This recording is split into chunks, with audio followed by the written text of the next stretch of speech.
We see by the bag that the golf clubs, 14 of them, are of different lengths. They progress all the way from the putter all the way to the longest club, the driver. The driver is often approaching 4 feet of length. It's something between 43 and 46 inches.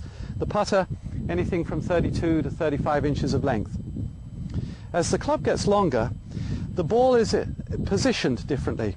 Protocol varies a little throughout the 20th century, but the general agreement is that with the shorter clubs, the ball will be positioned, of course, nearer to the feet since the club is shorter, and also nearer to the center of the stance.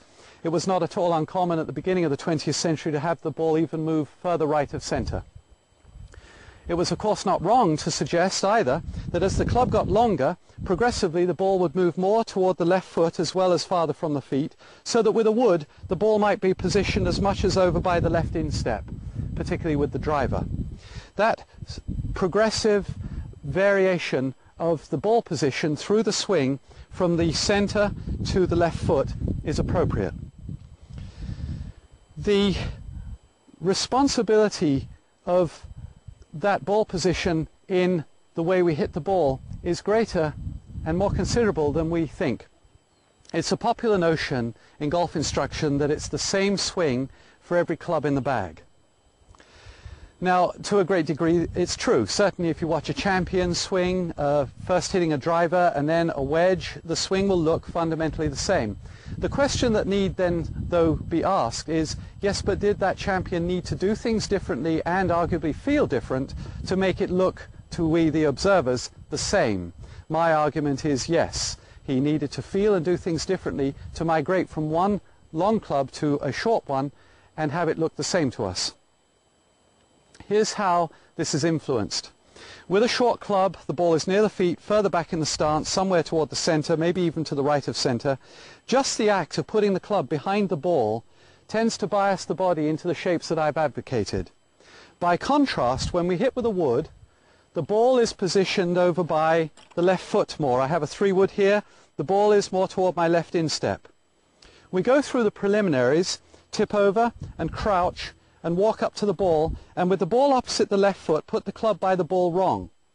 And I say that because the club and the shoulders are going to be looking to the left subtly. Of course, if I exaggerate and put the ball way outside my left foot, my shoulders and club are looking dramatically to the left. We don't even let the club get to the ball in this slightly twisted position before, since we presume that the club face should be perfectly square and perpendicular to the intended line of flight, before we presume that we have to adjust it. And the way we adjust it is simple. We just push our hands to the left. Now we're lulled into a false sense of confidence because we have the ball in the right place, the club looks square, and we're about to use the swing that had worked with a 9-iron. The false sense of confidence is because, in fact, since the shoulders were not accommodated in that adjustment, we're actually hitting the ball with this. The club face is open. For 700 years, golfers have lamented the fact that they hit their baffy off into the Scotsman's back garden on the right side of the golf course, whereas they hit their mashie niblick or niblick well. These are ancient names for a wood, a fairway wood, or a short iron. Irons came along in the middle of the 19th century.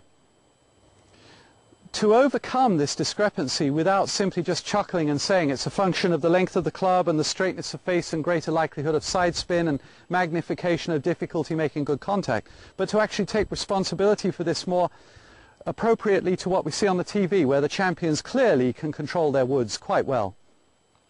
We have to reflect that the ball position, this one notable change that visibly emerges from one end of the set to the other, has more responsibility.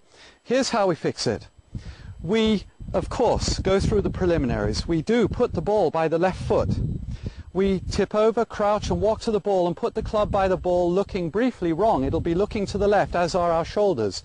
The way we fix it is not to shove the hands to the left and leave the shoulders unaffected and unimproved. We simply twist the left shoulder, hip and knee toward the ball, toward the ball. This twists the club square and rectifies the shoulders synchronously. Now that can lead to some excessive weight distribution and knee bend qualities. You may end up with all of your weight on one leg with one leg straight. Even out the weight distribution and knee bend, and then lightly ground the club, waggle and fire.